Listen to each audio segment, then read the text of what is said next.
আমার প্রতিষ্ঠানের নাম মদনী এন্টারপ্রাইজ। জন্মে সূত্রে ও উত্তরাধিকারী সূত্রে আমরা সিলেটের স্থায়ী বাসিন্দা। জৈনিক শহীদুল ইসলাম একজন আদম ব্যবসায়ী।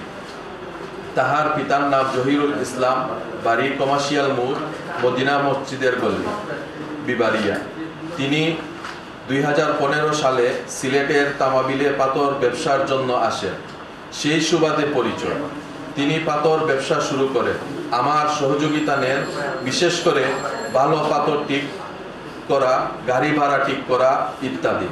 তার সাথে যৌথ ব্যবসা। আমাদের কোনো ডিড ডকুমেন্ট নাই। তারপর দেশে যখন করোনা আসলো, করোনার সময় ব্যবসা বন্ধ হয়ে যায়। আমার সাথে শহীদুল ইসলামের কোনো বাকি বা দেনা পাওনা নেই।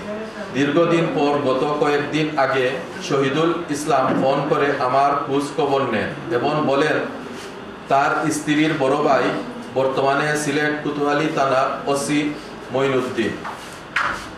এর কয়েকদিন পর ওসি মঈনুদ্দিন ফোন করে আমাকে থানায় যেতে বলে এবং বলে আপনার কাছে আমার ভগ্নিপতি দেনা পাওনা আছে, আপনি 7 কোটি টাকা আমাকে দিয়ে দিবেন। এই বলে তিনি আমাকে বিভিন্ন প্রকার হুমকি প্রদান করে। সেই সঙ্গে ওসি মঈনুদ্দিন হঠাৎ করে আমার বাড়িতে এসআই রিপন এর নেতৃত্বে ফোর্স পাঠিয়ে বাড়ি তল্লাশি করে এবং আমার স্ত্রীকে নানা হুমকি প্রদান করে।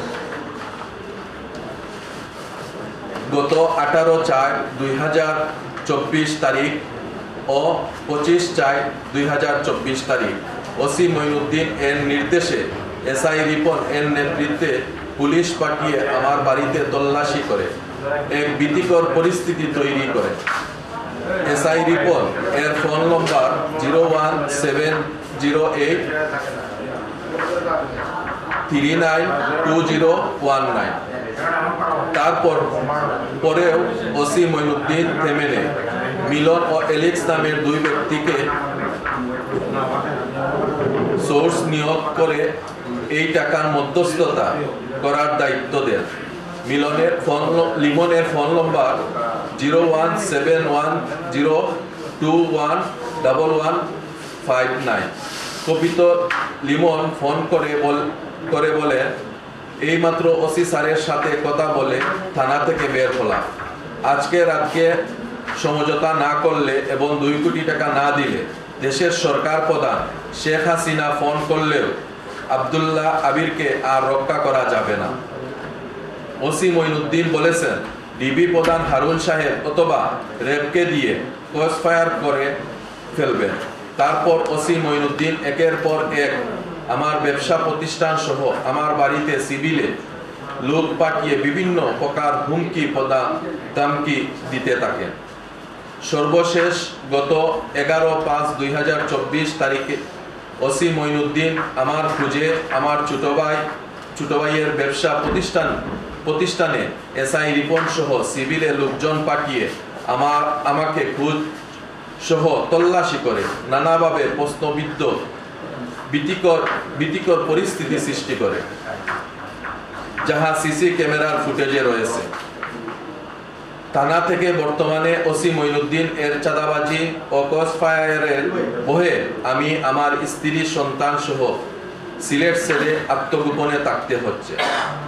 ইলেকট্রনিক এবং প্রিন্ট মিডিয়া প্রিয় সাংবাদিক ভাইয়েরা, আমি ইতিমধ্যে আমার আইনজীবীদের সহযোগিতায় মাননীয় স্বরাষ্ট্রমন্ত্রী, পুলিশের IGP, Sylhet police commissioner, DGFI ও এনএসআই এর মহাপরিচালকের কাছে লিখিত অভিযোগ দাখিল করেছি। আমি সুষ্ঠু তদন্তের মাধ্যমে ওসি মঈনুদ্দিন ও তাহার সহযোগীদের বিচার দাবি করছি। আমি মাননীয় প্রধানমন্ত্রীর কাছে আমার জানমালের নিরাপত্তা দাবি করছি। সেই সঙ্গে আমার স্ত্রী সন্তানদেরকে নিয়ে পূর্ণভূমি সিলেটের মাটিতে ফিরে গিয়ে নিরাপদ থাকতে চাই। পরিশেষে সাংবাদিক ভাইদের কাছে বিনীত অনুরোধ, দয়া করে আমি ও আমার পরিবার যেন আপনাদের কাছে ন্যায় সঙ্গত সহযোগিতা ও চাঁদাবাজ ওসি মঈনুদ্দিন সহ তার সহযোগীদের দৃষ্টান্তমূলক বিচার চাই।